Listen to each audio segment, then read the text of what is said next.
नमस्ते दोस्तों। इस वीडियो में हम पार्टनरशिप फर्म का जो अदर फॉर्म्स ऑफ ऑर्गेनाइजेशंस हैं उनके साथ डिफरेंस देखेंगे कि भैया डिफरेंस क्या है। जैसे सबसे पहले हम बात करने वाले हैं difference between partnership and joint stock company. Joint stock company simply means company है ना, जॉइंट स्टॉक कंपनी अलग से कुछ नहीं है, कंपनी ही है। देखिए, अगर हम कंपनी की बात करें तो उन पर कंपनीज एक्ट 2013 अप्लीकेबल होगा। पहले 1956 हुआ करता था, अब 2013 अप्लीकेबल होगा। हमको ध्यान है कंपनी की सेपरेट लीगल एंटिटी होती है, कंपनी की सेपरेट लीगल एंटिटी होती है, यानी जिन शेयर होल्डर्स ने उस कंपनी को बनाया है उसके अलग उसकी अपनी एक एंटिटी है। यानी आप लॉजिकली समझना,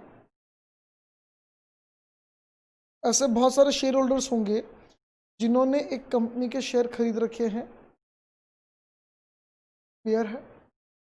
कंपनी इटसेल्फ, ये तो हो गया natural person. Company itself is artificial person.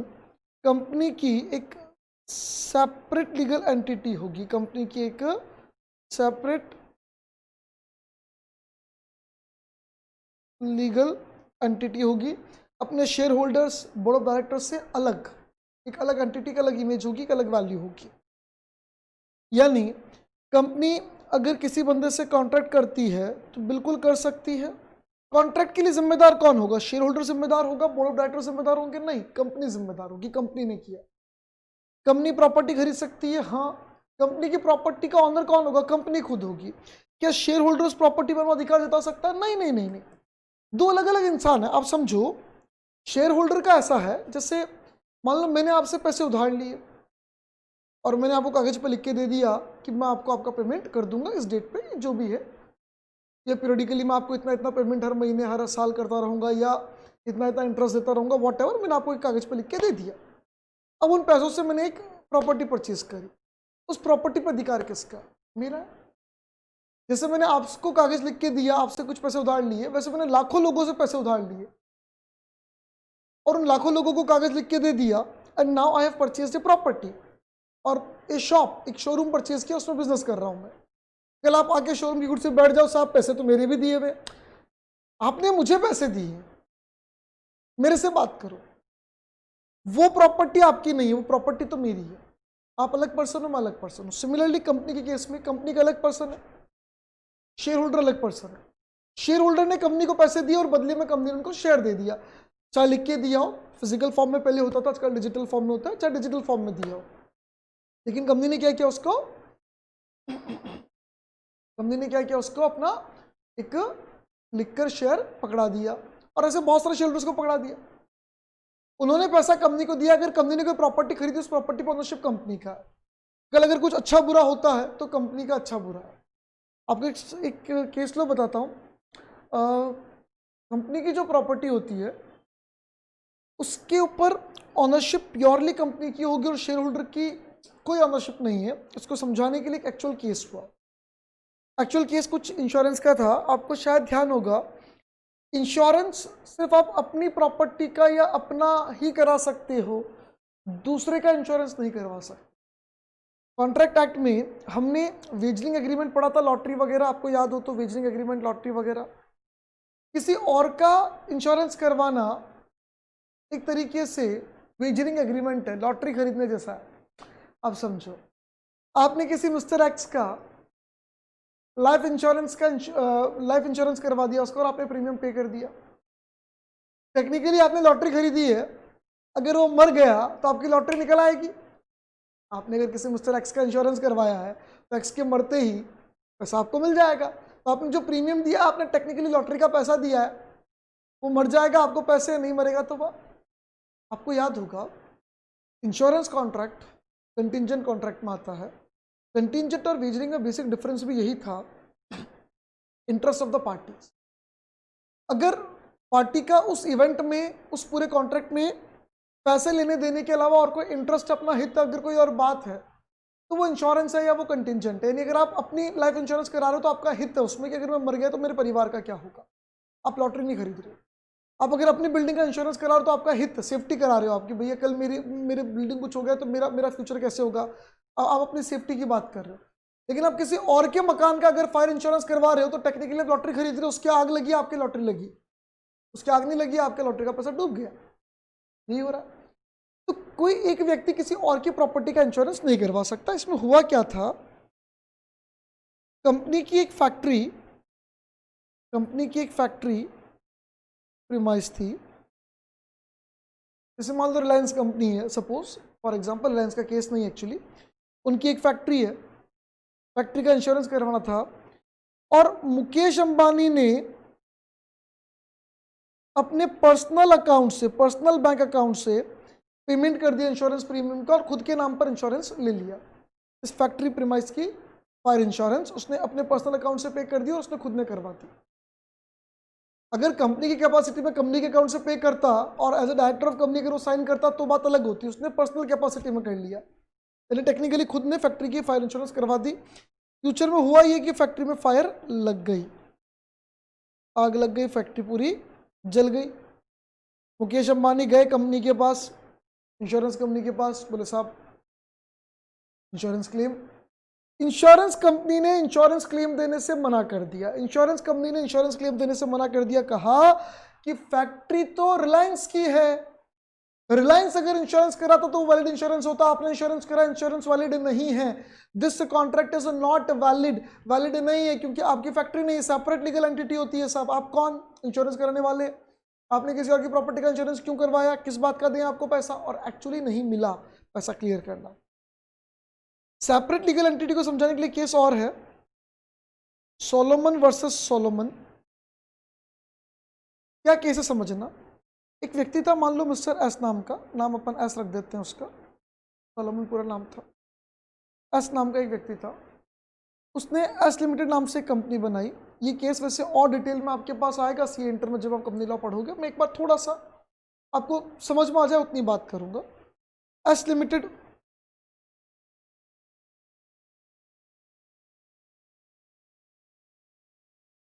के नाम से कंपनी बनाई, ठीक है। कंपनी को बिजनेस करना तो इन्वेस्टमेंट चाहिए, ठीक है। इसने क्या किया, एस लिमिटेड में 50,000 के मान लो शेयर्स इशू कर दिए, जो शेयर्स इसने खरीद लिए, और 20,000 रुपीज की इसने डिबेंचर कंपनी की खरीद लिए। खुद के नाम पर शेयर थे, कुछ मिसेस एस के नाम पर हो गए, कुछ अपने पापा के नाम पर हो गए शेयर्स, और डिबेंचर खुद के नाम पर। अकेला आदमी तो कंपनी नहीं बना सकता था ना, अभी तो चलो वन पर्सन कंपनी होती है, हम डिस्कस करेंगे उसके बारे में। अब शेयर्स किसके पास, खुद के पास, खुद की वाइफ के पास, खुद के पापा के पास, खुद की मम्मी के पास, और खुद ने डिबेंचर भी इशू कर दिए थोड़े से 20,000 रुपए के। During the course of business S limited के बहुत सारे क्रेडिटर्स हो गए, किसी से कैश उधार लिया, किसी से गुड्स उधार लिया, बाहर के लोग भी पैसे मांगने लगे एस लिमिटेड से। अब हुआ ये कि फ्यूचर में एस लिमिटेड का बिजनेस लॉस में जाने लगा और ये बिल्कुल दिवालिया हो गया, बर्बाद होने की केस में आ गया। जो आउटसाइडर थे वो कलेक्टिवली 1 लाख रुपए कंपनी से मांगते थे और कंपनी के पास टोटल एसेट्स थे 50,000 की, कंपनी के पास टोटल एसेट्स थी 50,000 की। ये जो 20,000 के डिबेंचर थे ये कंपनी की बिल्डिंग पर सिक्योर्ड थे और इस 50,000 में कंपनी की बिल्डिंग भी काउंट होगी, मतलब 50,000 में टोटल एसेट्स बची, जो बिल्डिंग वगैरह जो बची वही बची लास्ट, बाकी सब बर्बाद हो गया। 20,000 जो तो सिक्योर्ड थे। तो ये जो आउटसाइडर थे 1 लाख रुपए वाले, इन 1 लाख रुपए वाले आउटसाइडर ने कंपनी पर सूट फाइल किया, भाई इस बिल्डिंग को बेचकर हमको भाई 1 लाख पूरा नहीं पर 50,000 आधा रुपये तो दो, जो 10,000 मांगता उसको 5,000 दो, जो 2,000 मांगता उसको 1,000 दो। एस लिमिटेड ने केस किया कि पहले मेरे 20,000 का पेमेंट होगा, ये सिक्योर्ड है, ये सब तो अनसिक्योर्ड है, अनसिक्योर्ड का पेमेंट तो बाद में होता है, पहले सिक्योर्ड का पेमेंट होगा, मेरा 20,000 सिक्योर्ड है, मुझे पहले पैसा दो। भाई साहब कोर्ट में केस गया, तो जो आउटसाइडर्स थे, जितने भी 1 लाख रुपए मांगने वाले आउटसाइडर्स थे, आउटसाइड क्रेडिटर्स जो थे, इन्होंने कोर्ट में कहा sir mister S is owner of S limited, mister S owner S limited की, इन्हीं का बिजनेस है, कोई व्यक्ति अपने बिजनेस को उधार कैसे दे सकता है? अगर मिस्टर एस ऑनर है, anything employed by owner is capital. उन्होंने क्या स्टेटमेंट दिया, anything invested by honour in business is capital. In business आना चाहिए बीच में, ठीक है, बिजनेस में जो भी इन्वेस्ट किया is capital. Mister S is owner of the company, anything invested by owner is capital. तो इसके 20,000 का पेमेंट क्यों हो सर, ये तो कैपिटल है। कैपिटल का पेमेंट तो बाद में होगा, पहले आउटसाइडर जो क्रेडिटर्स उनका पेमेंट करो, जो उधार मांगते उनका पेमेंट करो। ऑनर का पैसा डूबेगा तो डूब जाएगा, क्या हो सकता है। एच लिमिटेड ने कहा, जज साहब there is separate legal entity, company अलग है, मैं अलग हूं, कंपनी की संपत्ति का मालिक मैं नहीं हूं, कंपनी खुद है। कंपनी का अलग पर्सन है, मैं अलग पर्सन हूं, एक पर्सन दूसरे पर्सन का मालिक थोड़ी होता है, कोई मालिक वालिक वाली बात नहीं है। हाँ, उसके शेयर्स मैंने खरीद रखे, मेरे पापा ने भी खरीद रखे, मेरी वाइफ ने भी खरीद रखे। हमने शेयर खरीद रखे हैं वो अलग बात है, और हमने डिबेंचर खरीद रखे वो अलग बात है, क्योंकि कंपनी का अलग पर्सन है। अब एक दूसरे पर्सन को आप दो अलग अलग तरीके से पैसे उधार दो तो दे सकते हो ना सर। हमने एक तो शेयर के नाम पर पैसे दे रखे, एक डिबेंचर के नाम पर पैसे दे रखे, तो सेपरेट लीगल एंटिटी है, मुझे मेरे डिबेंचर का पैसा मिलना चाहिए। ये कोई प्रोप्राइटरशिप फर्म थोड़ी है कि जो ऑनर होता है वही फर्म होता है और ऑनर का पैसा लगाया हुआ आप कैपिटल मान लो। प्रोप्राइटरशिप फर्म थोड़ी है कोई, ये तो कंपनी है। कोर्ट ने कहा बिल्कुल सही बात है साहब, it is not proprietorship firm. Company में सेपरेट लीगल एंटिटी होता है। सेपरेट लीगल एंटिटी होता है मतलब कंपनी अलग है, इन्वेस्टर अलग है। अब इन्वेस्टर इक्विटी में भी इन्वेस्ट कर सकता है, डिबेंचर में भी इन्वेस्ट कर सकता है। इसने डिबेंचर में भी इन्वेस्ट किया है, ये इसकी मर्जी है, he will get his fund. और इसको इसका 20,000 रुपया मिला पहले, फिर जो 30,000 बचा वो डिस्ट्रीब्यूट हो गया 1 लाख में, ठीक है। ये सेपरेट लीगल एंटिटी को समझाने के लिए अपन ने बात की थी। कंपनीज एक्ट 2013 के और भी कुछ प्रोविजंस हमारे सामने आएंगे जिनको हम एक एक करके डिफरेंस में बात कर लेंगे। लीगल स्टेटस, पार्टनरशिप फर्म का सेपरेट लीगल एंटिटी नहीं होता है, कोई सेपरेट लीगल स्टेटस नहीं होता है। फर्म का पार्टनर्स यानी पार्टनरशिप फर्म का पार्टनर्स से सेपरेट कोई एग्जिस्टेंस नहीं है। जो पार्टनर्स हैं वही फर्म है, जो फर्म है वही पार्टनर्स है। But in case of joint stock company there is separate legal entity. Solomon versus Solomon का केस लो आपको यहाँ पे कोट भी कर रखा है, जो भी हमने डिस्कस किया था।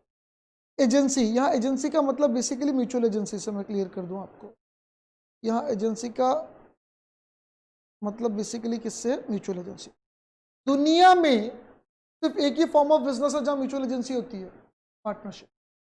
और कहीं म्यूचुअल एजेंसी नहीं होती, किसी भी फॉर्म ऑफ बिजनेस में, किसी भी ऑर्गेनाइजेशन में म्यूचुअल एजेंसी होती नहीं है, सिर्फ एक ही जगह होती है। कहाँ होती है, पार्टनरशिप में।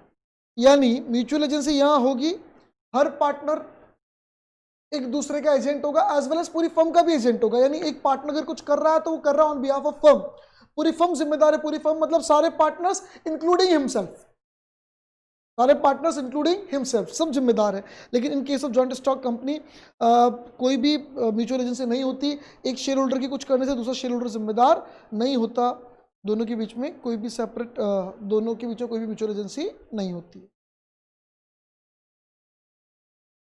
Distribution of profit, in case of partnership firm distribution of profit is compulsory. सारे खर्चे वर्चे निकाल दिए, interest on capital, interest on capital, interest on drawings वगैरह जो भी एडजस्टमेंट करना, सैलरी वगैरह का जो भी एडजस्टमेंट करना, पार्टनर सैलरी वगैरह कर लो, फिर जो बचा वो पार्टनर से बढ़ जाएगा। आप अगर रिजर्व के नाम पे भी रखते हो ना तो भी वो सारे पार्टनर्स का प्रोपोर्शनेट, अगर कोई पार्टनर कल छोड़ के जाता है तो उसको प्रोपोर्शनेट अपना हिस्सा मिलेगा उसमें से। आप बोलते हो नहीं साहब एबीसी 3 पार्टनर 3,000 रुपये हमने एक बार रिजर्व में रख दिए, ये बोले नहीं मैं तो फर्म छोड़ के जाऊंगा, मैं रिटायरमेंट लूंगा, उस 3,000 में से 1,000 मिस्टर ए को मिलेगा, no one can deny, no one can deny, उसको मिलेगा। But in case of company distribution of profit is not at all compulsory. Company के board of directors dividend,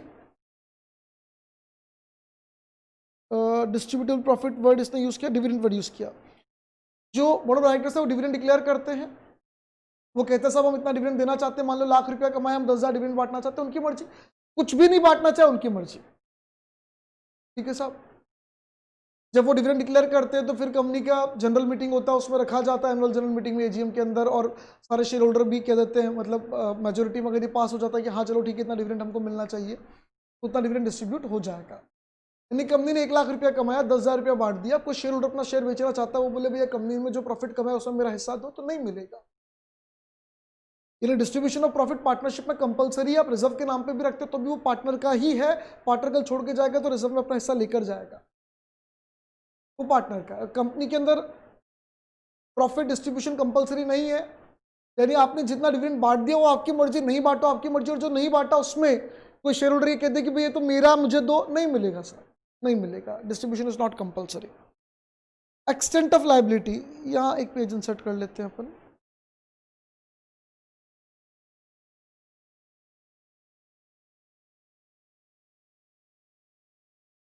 as far as firm is concern, partnership firm की अगर मैं बात करूं तो liability of partners is unlimited. Liability of partners is unlimited. Partners की liability कैसी होती है? अनलिमिटेड होती है। मतलब ए बी सी ने मिलकर एक फर्म खोली और इस फर्म में टोटल 3 लाख रुपए ने इन्वेस्ट किए। फर्म ने जब बिजनेस किया तो लोन भी लिया होगा, क्रेडिट पर गुड्स भी खरीदा होगा। अब फर्म लॉस में, भारी लॉस में, टोटल एसेट्स बची 1 लाख रुपए की, और बाहर वाले जो मांगते हैं वो मांगते हैं मान लो 5 लाख रुपए। 1 लाख तो यहाँ से रिकवर होगा, बाकी जो 4 लाख रुपया बचा वो 4 लाख ABC से पर्सनली रिकवर किया जा सकता है, उनकी जो पर्सनल एसेट्स है वहाँ से रिकवर किया जा सकता है। इसे हम कहते हैं अनलिमिटेड लायबिलिटी। इसे हम क्या कहते हैं? Unlimited liability. अनलिमिटेड लायबिलिटी, ठीक है। कंपनी में क्या होता है? कंपनीज एक्ट 2013 क्या कहती है समझ लो। एक तो लिमिटेड लायबिलिटी कंपनी बनाई जा सकती है, एक अनलिमिटेड लायबिलिटी कंपनी बनाई जा सकती है। तो लिमिटेड लायबिलिटी कंपनी बनाई जा सकती है, एक अनलिमिटेड लायबिलिटी कंपनी बनाई जा सकती है। अनलिमिटेड लायबिलिटी वाली कंपनी जनरली कोई बनाता नहीं है। क्लियर करना, जैसे आपने देखा होगा कंपनीज के पीछे लिमिटेड या प्राइवेट लिमिटेड लिखा रहता है, जैसे रिलायंस इंडस्ट्रीज लिमिटेड। लेकिन जो अनलिमिटेड लायबिलिटी वाली कंपनी होगी उनके पीछे लिमिटेड या प्राइवेट लिमिटेड, पीवीटी एलटीडी लिखते हैं, ब्रैकेट में पी लिखकर एलटीडी लिखते हैं, एक ही बात है।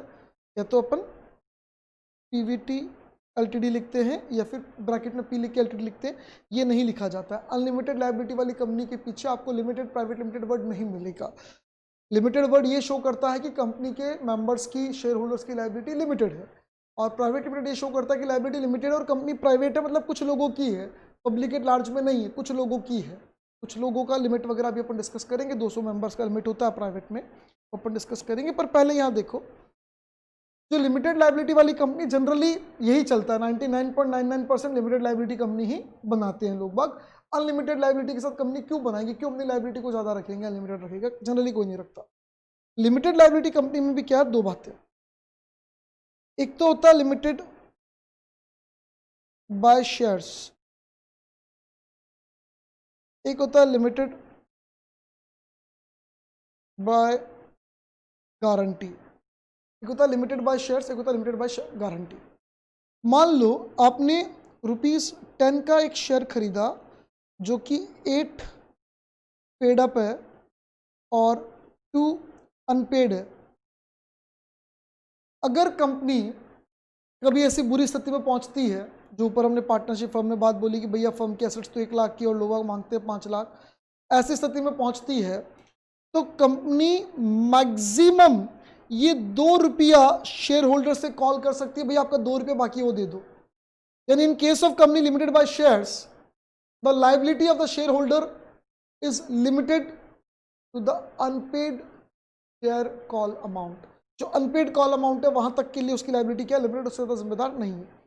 एक होता है limited by guarantee. Limited by guarantee का मतलब क्या होता है, जब कंपनी बनी तो कंपनी के शेयर होल्डर्स ने, उसके मेमोरेंडम में आर्टिकल में लिखा हुआ ये बात, शेयर होल्डर्स ने गारंटी दी कि भैया अगर कंपनी के बुरा दिन आया तो हम सब कंपनी को 50,000 रुपये या 20,000 रुपये, 10,000 रुपये, 5 लाख या 5 करोड़ जो भी अमाउंट है देने की गारंटी देते हैं।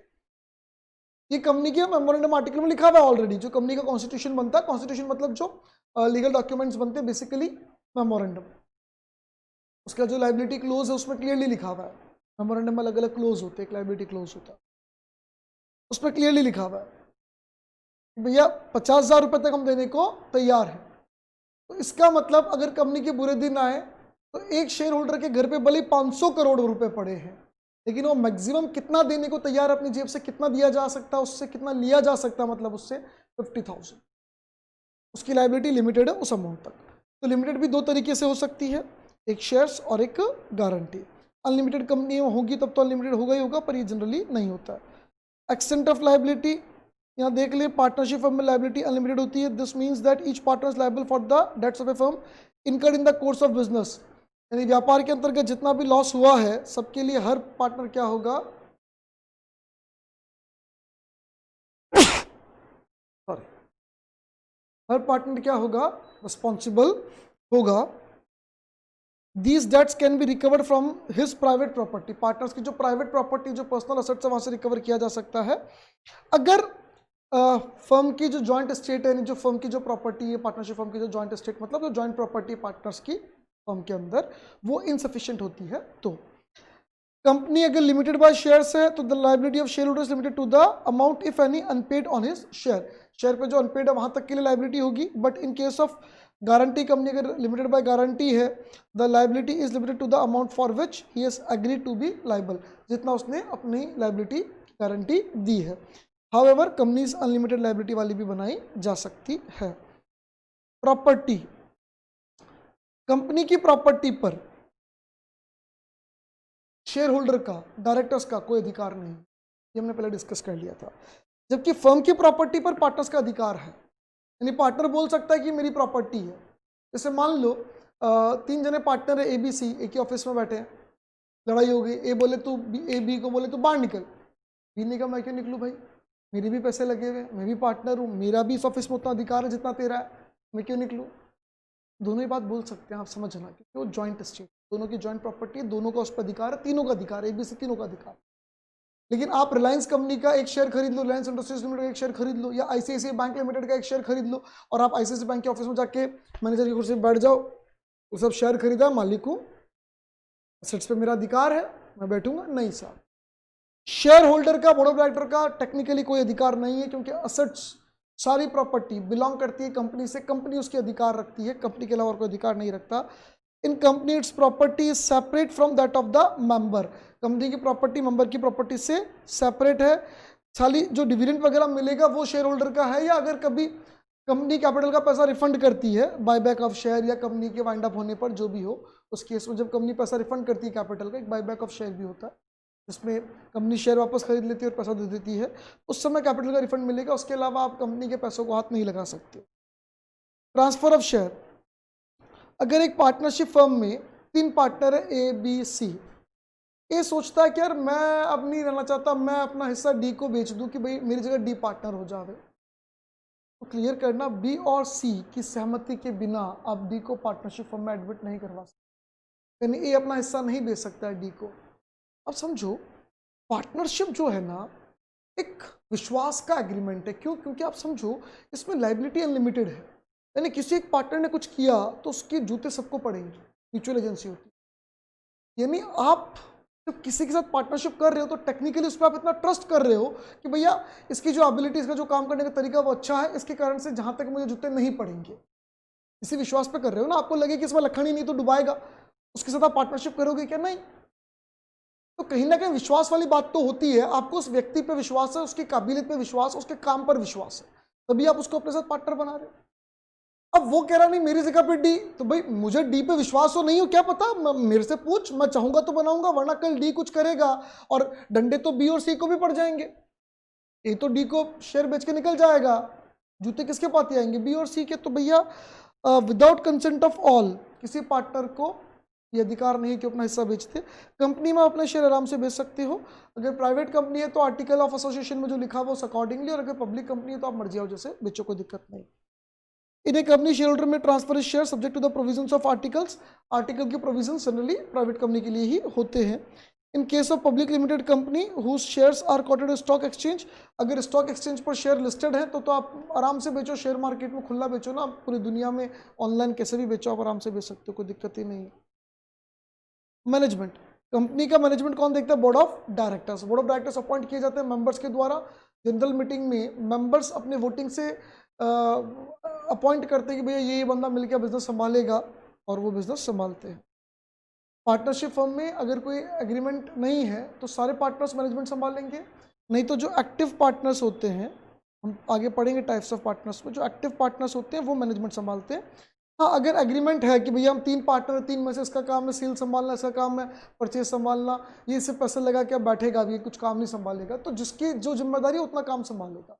कोई डोरमेंट पार्टनर भी हो सकता है, स्लीपिंग पार्टनर हो सकता है, वो मैनेजमेंट में पार्टिसिपेट नहीं करता।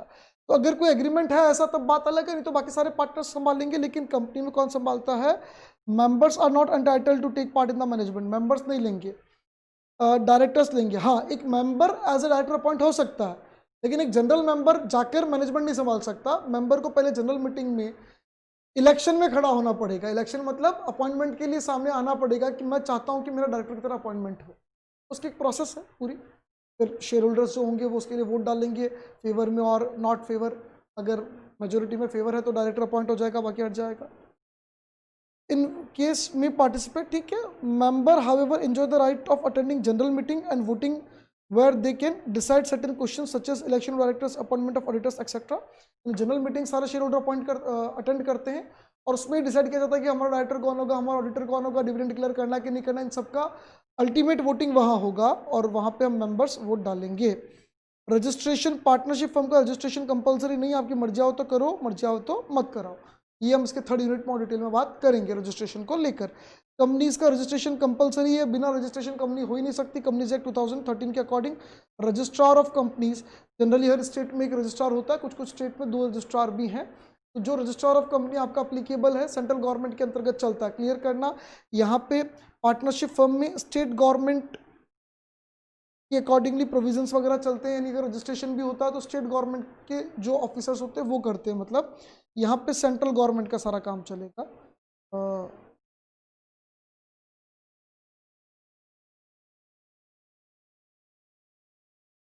सेंट्रल गवर्नमेंट, ठीक है। Registrar of company central government के द्वारा अपॉइंटेड ऑफिसर होता है। Winding up, A partnership firm can be dissolve at any time. जब पार्टनर्स एग्री हो जाए, सारे पार्टनर्स बैठ गए, बोले नहीं जम रहा है यार, मजा नहीं आ रहा यार, क्या है, कुछ फायदे वाली स्कीम नहीं है, बात चलो खत्म करो खत्म करो खत्म करो खत्म, कोई दिक्कत नहीं। कंपनी एक लीगल पर्सन है, इसका वाइंड अप होगा नेशनल कंपनी लॉ ट्रिब्यूनल, और its name its struck by the registrar of companies. यानी आपको ये जो ट्रिब्यूनल होता है it is equivalent to high court. High court से जस्ट नीचे मान लिया अपन, एक तरीके से हाई कोर्ट के इक्विवेलेंट का इनको पावर होता है एक तरीके से, ठीक है। ट्रिब्यूनल स्पेसिफिक एस्पेक्ट के लिए बनते हैं, जैसे कंपनी लॉ ट्रिब्यूनल है तो उसमें कंपनीज के रिगार्डिंग ही बड़े केसेस जाएंगे, वहाँ उसके लिए होगा। ग्रीन ट्रिब्यूनल होता है, उसमें हरियाली को लेकर, पोल्यूशन को लेकर, नेचर को लेकर चले जाते हैं, एनजीटी है जैसे नेशनल ग्रीन ट्रिब्यूनल, ठीक है ना। तो ये ट्रिब्यूनल हाई कोर्ट के इक्विवेलेंट का एस्पेक्ट होगा एक तरीके से। तो अब या तो वहाँ जाओ, वहाँ केस फाइल करो कि भैया ये कंपनी हमसे चल नहीं रही है, अब इसको हमें बंद करना है, तो वहाँ से एक ऑफिशियल लिक्विडेटर अपॉइंट होगा। लिक्विडेटर का काम क्या होगा? कंपनी के एसेट्स का वैल्यूएशन करना, कौन कौन पैसा मांगता है उसको देखना, दोनों का रजिस्टर बनाना, लिस्ट बनाना, कंपनी के एसेट्स को बेचना, जो पैसे मांगते हैं उनको देना, और फिर जो एक्स्ट्रा पैसा बचे वो शेयर होल्डर्स को पे कर देना, और भी एक्स्ट्रा बचे तो शेयर होल्डर्स को और एक्स्ट्रा मिल जाएगा, कोई दिक्कत नहीं है, ठीक है। और फिर फाइनली जो रजिस्ट्रार ऑफ कंपनीज है वो नाम कट कर देगा। स्ट्रिक ऑफ करना मतलब नाम कट कर देगा रजिस्टर में से, तब कंपनी का नाम मिट जाएगा, ठीक है। Number of members, partnership firm में मिनिमम मेंबर्स कितने होते हैं? 2। पार्टनरशिप फर्म में मिनिमम मेंबर्स कितने होते हैं? 2। As far as maximum members are concern, तो उसमें तो कुछ लिखा नहीं है पार्टनरशिप फर्म में। कंपनीज एक्ट का सेक्शन 464 कहता है कि 100 से ज़्यादा नहीं हो सकते हैं, जैसा कि सेंट्रल गवर्नमेंट डिसाइड करेगा। ये पूरा सेक्शन ही लिखा हुआ 464, उसमें पूरा लिखा हुआ है कि सेंट्रल गवर्नमेंट जैसा डिसाइड करेगा, नॉट एक्सीडिंग 100, 100 से ऊपर नहीं, ठीक है। और फिर उसी साल मिसलियस रूल्स आए थे कंपनीज के 2014 में, उसमें सेंट्रल गवर्नमेंट ने लिमिट कर दी थी 50 की, यानी इफेक्टिव लिमिट मैक्सिमम कितनी है? 50, मिनिमम कितनी है? 2। प्राइवेट कंपनी में मिनिमम होने चाहिए 2 और maximum 100 but not less than 2। और पब्लिक कंपनी में मिनिमम 2, मैक्सिमम कितने भी हो सकते हैं, जितने आप शेयर इशू कर दो उतने मेंबर्स हो सकते हैं। हर एक बंदे के पास एक शेयर हो तो मान लो आपने अगर 5 करोड़ शेयर इशू किए हैं तो मैक्सिमम 5 करोड़ मेंबर हो सकते हैं, क्योंकि एक मेंबर के पास एक शेयर होगा तो 5 करोड़। आप और शेयर इशू कर दो और मेंबर हो जाएंगे, नहीं कोई लिमिट नहीं है। हाँ, कंपनीज एक्ट 2013 में 1% कंपनी का प्रोविजन भी आया है। एक ऐसी प्राइवेट कंपनी बनाई जा सकती है जो अपने आप में एक ही व्यक्ति बना रहा है, उसको ओपीसी बोलते हैं। वहां सिर्फ एक ही मेंबर होगा, ना कम ना ज्यादा। ड्यूरेशन ऑफ एग्जिस्टेंस, एक कंपनी का एग्जिस्टेंस चलता रहता है, चलता रहता है, चलता रहता है। इसका परपेचुअल सक्सेशन होता है। एक मेंबर मर जाए कंपनी को कोई फर्क नहीं पड़ेगा, एक डायरेक्टर मर जाए कंपनी कोई फर्क नहीं पड़ेगा, सारे मेंबर मर जाए कोई फर्क नहीं पड़ेगा, क्योंकि कंपनी की सेपरेट लीगल एंटिटी है। सारे मेंबर्स यानी शेयर होल्डर्स अगर मर गए तो उन सभी शेयर होल्डर्स के जो लीगल रिप्रेजेंटेटिव्स होंगे, जो बेटे होंगे, वाइफ होंगे, पिताजी, भाई जो भी होंगे, उनके नाम पर शेयर ट्रांसफर हो जाएंगे। They will be the owner of the shares, और कंपनी में वो वोट डाल देंगे। कंपनी का जो काम है वो चलता रहेगा। यानी कंपनी की लाइन यूज की जाती है, मेंबर्स में कम, मेंबर्स में go, but the company goes on forever. Member आ सकते हैं, मेंबर जा सकते हैं, पर कंपनी हमेशा चलती रहेगी। पार्टनरशिप में बोला है unless there is contract to contrary, अगर कोई कॉन्ट्रैक्ट नहीं है तो किसी एक पार्टनर की डेथ, रिटायरमेंट, इंसॉल्वेंसी होने पर पूरी फर्म डिसॉल्व होती है। हाँ, अगर ये कॉन्ट्रैक्ट था कि अगर कोई पार्टनर मरेगा तो हम फर्म को डिसॉल्व नहीं करेंगे, हम कंटिन्यू ही रखेंगे, तो उसकी डेथ के हिसाब से एक बार बुक ऑफ अकाउंट्स क्लोज किए जाएंगे कि भाई उसका हिस्सा क्या बनता है, उसका हिस्सा निकाल लो, उसका हिस्सा उसको दे देंगे, और बाकी जो रिमेनिंग पार्टनर से फर्म चलाते रहेंगे। और शर्त है रिमेनिंग पार्टनर कम से कम 2 तो होने चाहिए। मान लो 3 पार्टनर थे और 2 एक साथ मर गए तो फर्म कंपल्सरीली डिसॉल्व होगी, उसको बचाया नहीं जा सकता, क्योंकि पार्टनर ही एक बचा, तो बचाया कैसे जाएगा। तो पार्टनरशिप मिनिमम 2 तो होने चाहिए ना। पार्टनरशिप एंड क्लब के बीच में डिफरेंस, क्लब तो मौज मस्ती के लिए होता है। क्लब में मेंबर्स जुड़ते हैं, मेंबरशिप फीस पे करते हैं, क्लब की प्रॉपर्टी को, स्पोर्ट्स क्लब वगैरह होते हैं और भी होते हैं, उनको एंजॉय करते हैं, मस्ती करते हैं, रिक्रिएशनल एक्टिविटी के लिए होता है बेसिकली। हाँ, यहाँ सेपरेट लीगल एंटिटी है। क्लब का मालिक कौन है? क्लब खुद, क्लब की प्रॉपर्टी। मेंबर क्या करता है? पैसा देता है, उस पैसों के बदले में जो उसको अथॉरिटी, उसके अकॉर्डिंगली वो क्लब की प्रॉपर्टी को यूज कर सकता है। प्रॉपर्टी पे आप ऑनरशिप नहीं जता सकते। एक दूसरी बात, क्लब का मोटिव प्रॉफिट कमाना, बिजनेस कमाना नहीं होता। म्यूचुअल एजेंसी तो होती ही नहीं। क्लब में आप भी मेंबर हो, मैं भी मेंबर हूँ, मेरी एक्टिविटी के लिए आपको रिस्पॉन्सिबल ठहराया जाए, ऐसा तो होगा ही नहीं। म्यूचुअल एजेंसी तो खाली एक्सक्लूसिवली पार्टनरशिप में होती है और कहीं होती ही नहीं है। लेकिन जो मैंने एक और चीज समझाई कि भैया पार्टनर्स का अपनी प्रॉपर्टी में इंटरेस्ट होता है, वहां से प्रॉफिट कमाते हैं। क्लब के जो मेंबर्स होंगे उनका उस प्रॉपर्टी में कोई इंटरेस्ट नहीं, प्रॉपर्टी आपके नहीं। आपने स्पोर्ट्स क्लब में मेंबरशिप का पैसा दे रखा, आप जाओगे वहाँ खेल के आ जाओ, बैडमिंटन खेल के आ गए, टीटी खेल के आ गए, घूम फिर के आ गए, ठीक है, आप उतना यूज़ कर सकते हो जो आपको अलाउड है। उस प्रॉपर्टी में आपका हित नहीं, आप उसको बेच नहीं सकते, आप वहाँ से पैसा नहीं कमा सकते। और क्लब्स प्रॉफिट कमाने के लिए नहीं होते हैं। अगर वहाँ कुछ एडिशनल इनकम हो जाती है, मतलब कुछ गेन हो जाता है, मेंबरशिप वगैरह फंड ज़्यादा आ गया, उतना हमारा कॉस्ट आया नहीं मेंटेनेंस का, तो उस पैसे को उसी पर्पस के लिए, उसी रिक्रिएशनल पर्पस के लिए आगे और खर्च किया जा सकता है। लेकिन जो भी उद्देश्य था क्लब को बनाने का, सोसाइटी को सर्व करना है कि मेंबर को रिक्रिएशन देना, उसके लिए खर्च किया जा सकता है, लेकिन उन पैसों को as a profit share holder में, मतलब मेंबर से बांटा नहीं जाता जनरली। ठीक है। Definition, it is association of person formed for earning profit of a business carried on by all anyone on the acting for. ठीक है। A club is an association of persons formed with the object not of earning profits but for promotion some beneficial purpose such as improvement of health, providing recreation for the members। Health purpose हो सकता है, recreational मतलब वही entertainment वगैरह का purpose हो सकता है मेंबर्स का। Relationship, persons forming partners are called partners, जो पार्टनरशिप बनाते हैं पार्टनर्स कहलाते हैं और एक दूसरे के एजेंट होते हैं। Persons forming club are called members, और मेंबर्स एक दूसरे के एजेंट नहीं होते हैं। पार्टनर्स का इंटरेस्ट होता है अपनी प्रॉपर्टी में, क्लब के मेंबर्स का क्लब की प्रॉपर्टी में कोई इंटरेस्ट नहीं होता।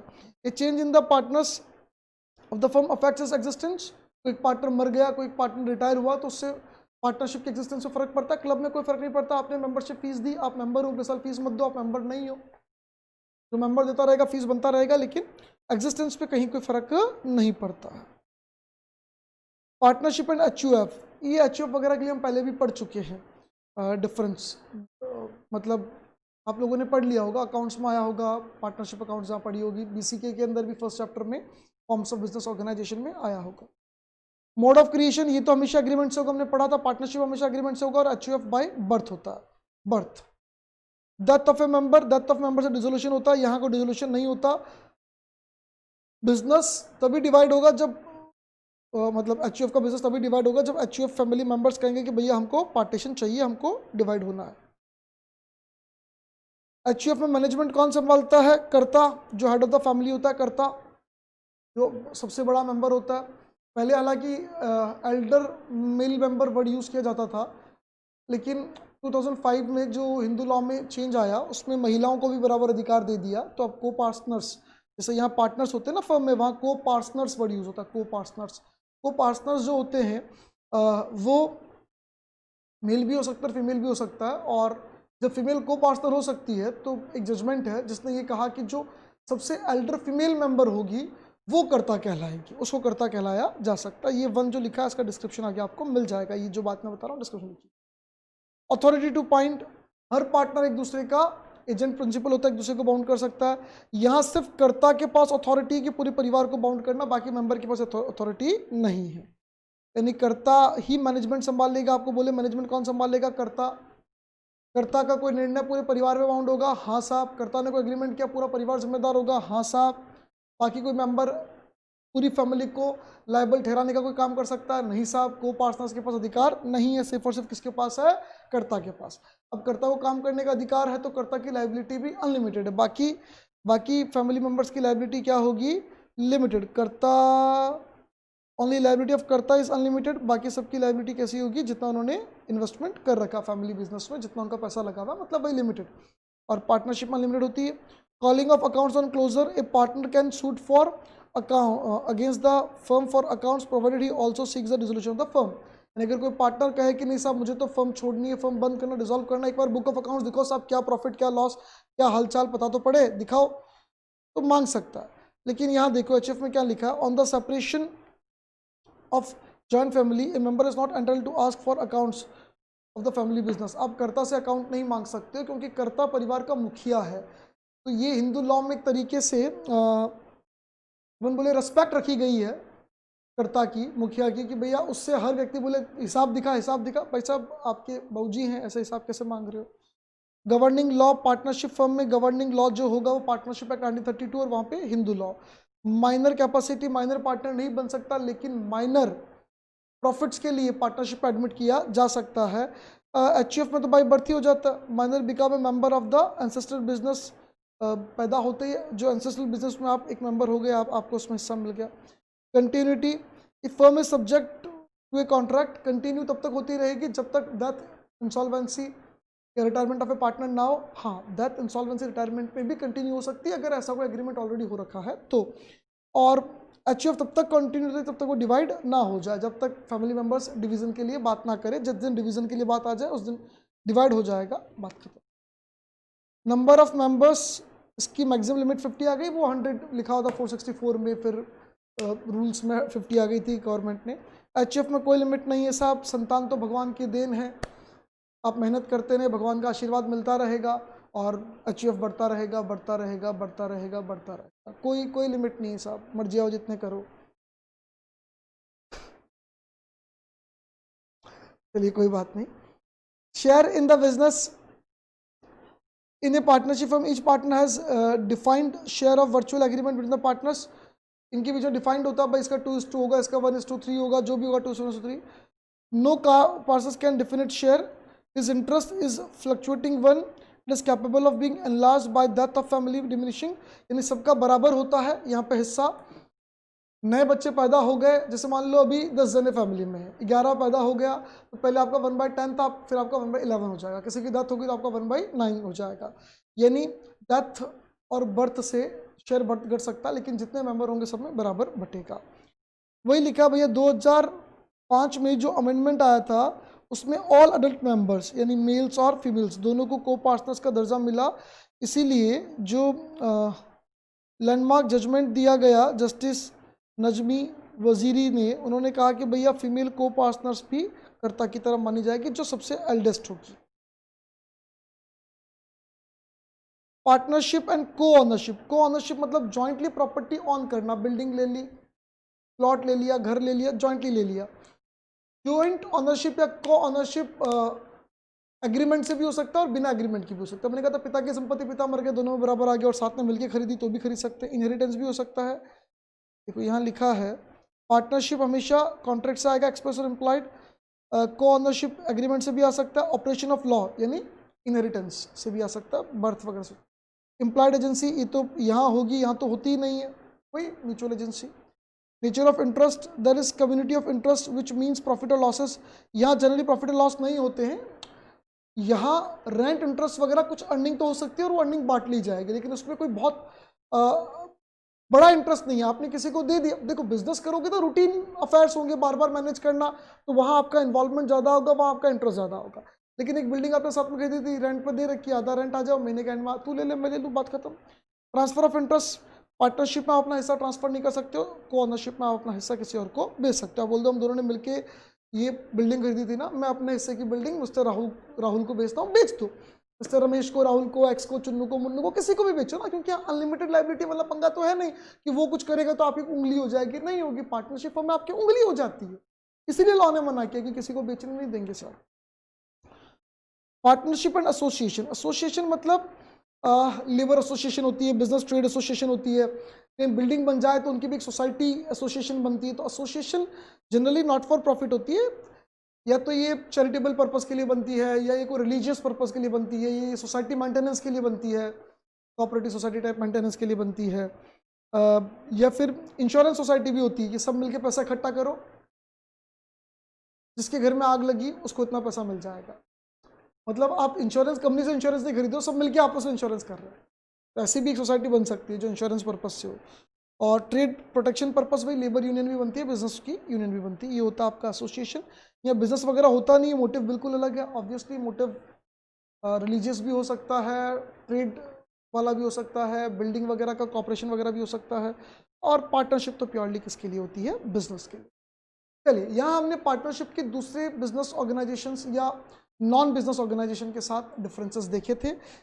नेक्स्ट वीडियो में हम types of partnership, types of partners वगैरह का डिस्कशन करेंगे, आगे चलेंगे अगले वीडियो में। Thank you, bye bye.